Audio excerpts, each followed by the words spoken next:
As the sun rises on day 3, it's clear the guys will be hard-pressed to finish the vehicle by the end of the day.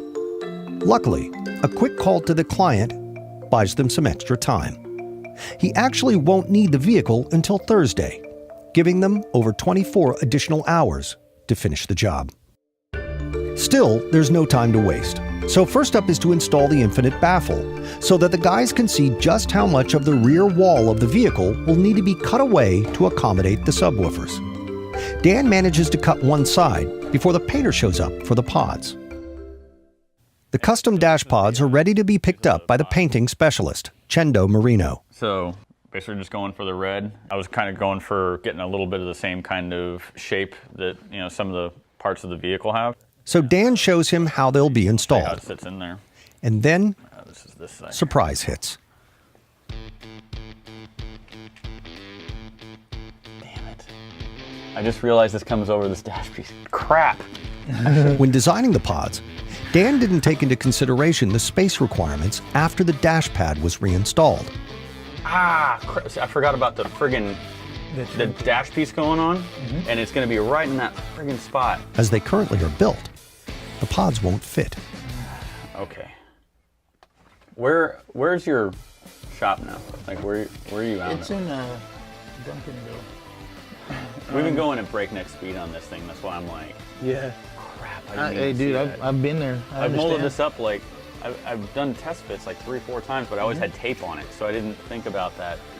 The fix isn't very complicated. On there. Well, it's actually not that bad of a deal if you're really good at sanding. It will just require some fine sanding of the pod. But it will take just a bit of time. I can come right back. Yeah, if you want to go grab some lunch, I'll get this. Yeah, there's some wood in there. So Chendo agrees to leave for lunch while Dan hurries to make the correction. I'm sorry, dude. No, it's all good, bro. It's part of it, man. It's the dash is deceptively not symmetrical. As I was putting it together, I was kind of, God, these aren't really, like, I'm using the same pattern when I make one side, copy it to the other, and there's a certain point where they should be pretty identical, but there's a lot of back and forth on that. So there was molding it up, popping it out, sanding it, putting it in, molding it up, popping it out, sanding it, putting it in, molding it up, popping it out. You know what? You get the point, right? And there's some point where you have to decide that, okay, the tolerance, I've done as much of this as I can to get the tolerances right, and now we primer and paint it. With the dash pods modified to fit, Dan can go back to cutting holes for the infinite baffle, while Pierce moves on to fabricating the board on which the amplifiers will mount. Now that they're almost halfway through day 3, cutting through 2 layers of steel is never easy.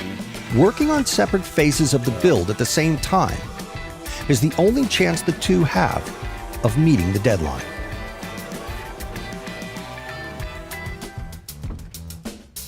After lunch, Chendo arrives to pick up the finished pods. This time, they're ready to go. So I was able to fill in that one spot that we were looking at.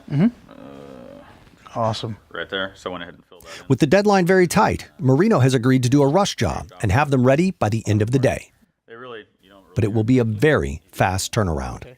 So I'll throw some primer on them, and then I'll still be able to get them back sooner. Yeah? Awesome. Good deal, man. Basically, we're just doing the red to match and some clear, and all right. Easy one, man. Yeah, I thought they were bigger. Yeah. They look bigger on the picture. Yeah, so cool, man. All right. Dude, as always, thank you. You're welcome. Appreciate Thanks. it. With the pods out of his hands for now, Dan can put the final touches on the infinite baffle, using body filler to mold up the spaces. In the meantime, Pierce is making further progress on the amplifier mounting board.